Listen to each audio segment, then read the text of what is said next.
Hi there, welcome back to my channel. My name is Ella, and if you are new here, welcome, welcome, welcome. And if you're returning, welcome back. So, in today's video, I'll be talking about 5 key ways that you can improve your confidence at work. So, stay tuned because I'll be sharing my story as well.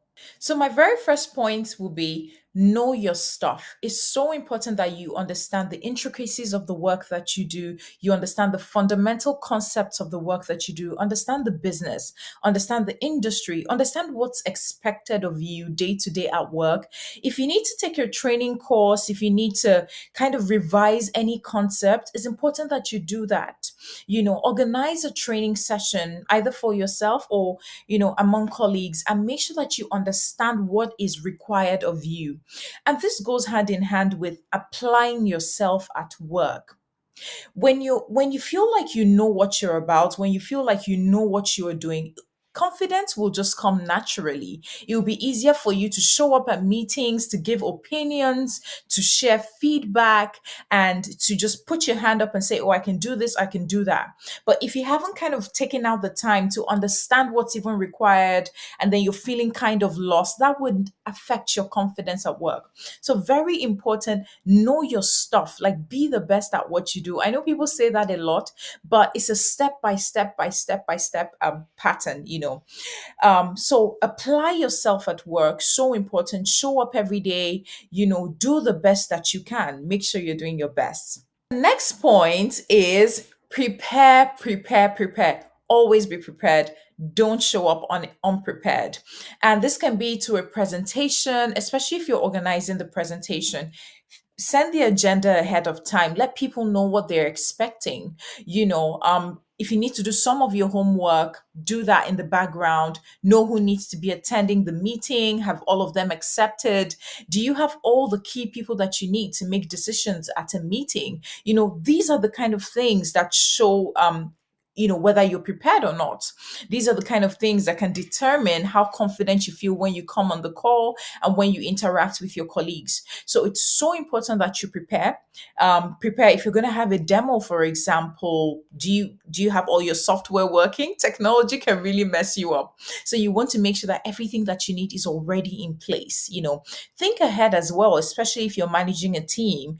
Think ahead the following week, weeks after. What do I need to make sure that my team is well prepared and well positioned, whether it's for a pitch, whether it's for a presentation, whether it's for, end of project, completion, those kinds of things. And being prepared will naturally help you be more confident because essentially you will get the feedback from people. People know when someone has really been organized and has really been prepared. You will get the feedback either verbally or non-verbally. So definitely make sure you're prepared. So the next one is dress the part. Dress the part.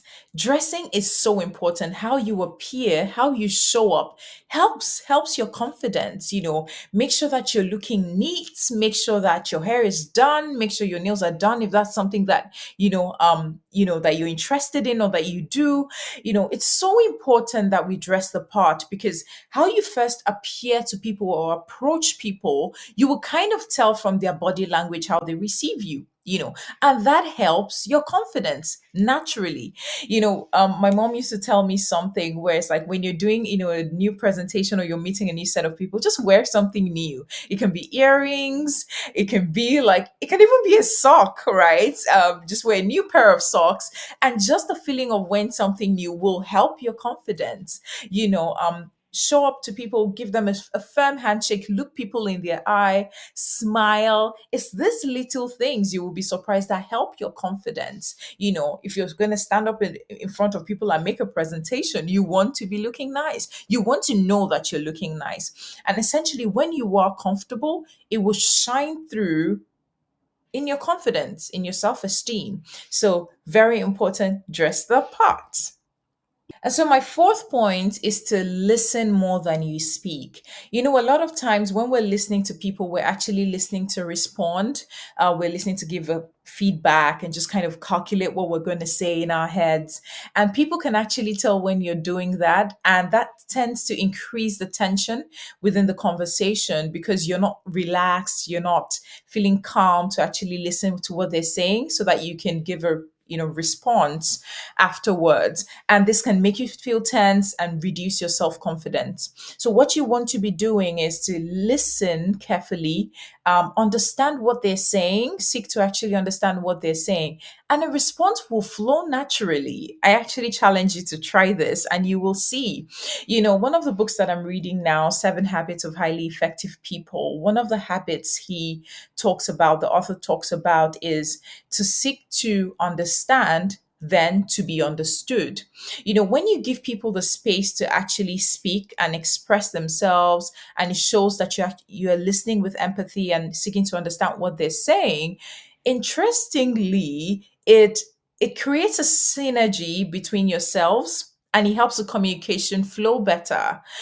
When people feel like you've actually listened to them, not just to say your own thing and not just to defend yourself or prove yourself, they're more likely to listen to what you say when you actually speak. And that's the good thing. And eventually, when you do the second part, which is seeking to be understood, people will also listen to you. And when you feel like people are ready to listen to what you're saying, it improves your confidence. And to the fifth and final point, get to know the people that you work with. Every single person in your organization, from the CEO to your senior managers to executives, everyone is just a person at the end of the day. And I think this is really important, especially for people junior in the organization. When you start at the company, you can be so, overwhelmed with just all these different people, and then you have to show up correctly every time. And you're like, you kind of get a bit tense when you're speaking to managers, etc. You do not need to. And one of the ways to help combat those fears and help your confidence is to get to know people for who they are. Get to know your coworkers, know what they do outside of work. What are their interests? What makes them tick? Do they have children? What are their children up to? What are their hobbies?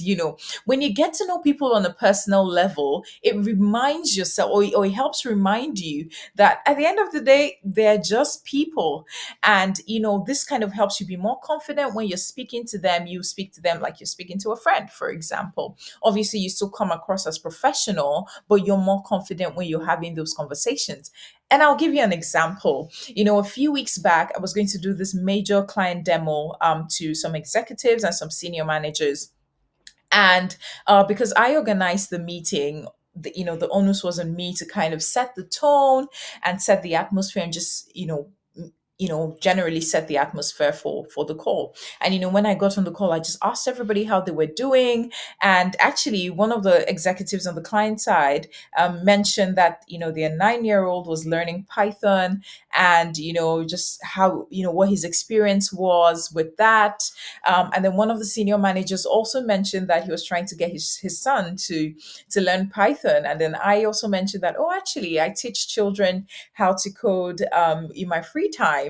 And that kind of set the tone. We're all on the same page about something, just kind of discussing that experience before we jumped into the demo and into the presentation.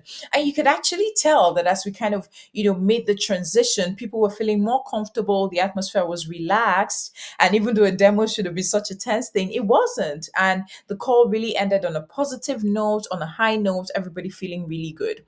So that's what you want. Just by getting to know people, it helps you be more confident, it helps people feel more relaxed, and conversations can actually go in a much, much, much better way. So that's it for this video. Thank you so much for staying till the end. And let me know what videos you would like me to do, and if you have any more questions. All right, take care and see you in the next one. Bye bye.